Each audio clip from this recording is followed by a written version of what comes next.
நேற்று ராத்திரி 11:00க்கு fed meeting நடந்து முடிஞ்சிட்டு ஃபெட் சேர்மன் கெவின் வார்ஷ் பேசியிருந்தாங்க. அவங்க சொன்னதில் என்ன பாயிண்ட்லாம் நம்ம இந்தியன் மார்க்கெட்டை அஃபெக்ட் பண்ண போகுதுன்னு பார்க்கலாம். ஃபர்ஸ்ட் அவங்க என்ன சொன்னாங்கன்னா, ஒரு மாதம் இன்ஃப்ளேஷன் குறைஞ்சனால ஒன்றும் ரேட் கட் பண்ண முடியாது, மீன்ஸ் ரேட் கட் பண்ண போகிறதில்ல, அதே மாதிரி ரேட்டு ஏற்ற போகிறதில்லன்னு சொல்லி முடித்தாங்க. ஆனால் ஆக்சுவலாக என்னென்னா, இன்ஃப்ளேஷன் இப்போவுமே கூடயாக தான் இருக்குது, 3.5% இருக்குது. அவங்க 2% வர்ற வரைக்கும் வெயிட் பண்ணுவாங்க, அதுக்காக அவங்க மேக்ஸிமம் ட்ரை பண்ணுவாங்கன்னு தான் சொல்லியிருக்காங்க. அதே மாதிரி அங்கே அமெரிக்கன் எக்கனாமிக்ஸும் அதே மாதிரி யூஎஸ் டாலரும் வேலைவாய்ப்பு எல்லாமே ஸ்ட்ராங்காக தான் இருக்குது. அதனால அவ்வளோ சீக்கிரம் ஒன்றும் ரேட் கட் பண்ணுறதுக்கு சான்ஸ் இல்லை, ரேட் கூட்டுறதுக்கு வேணால் வாய்ப்புகள் அதிகம், அப்படி தான் நமக்கு இதுலேருந்து புரியுது.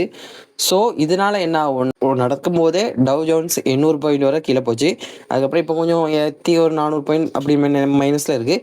ஆனாலும் ஓகே, இது இப்போ இந்தியன் மார்க்கெட் எப்படி அஃபெக்ட் போகுதுன்னா, இனி டாலர் ரொம்பவே ஸ்ட்ராங் ஆகுங்க. மார்க்கெட்டை விற்றுட்டு போகிறதுக்கு தான் ட்ரை பண்ணுவாங்க.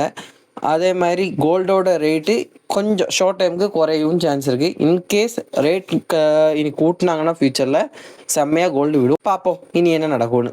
அவ்வளோதான் கைஸ் இந்த வீடியோ.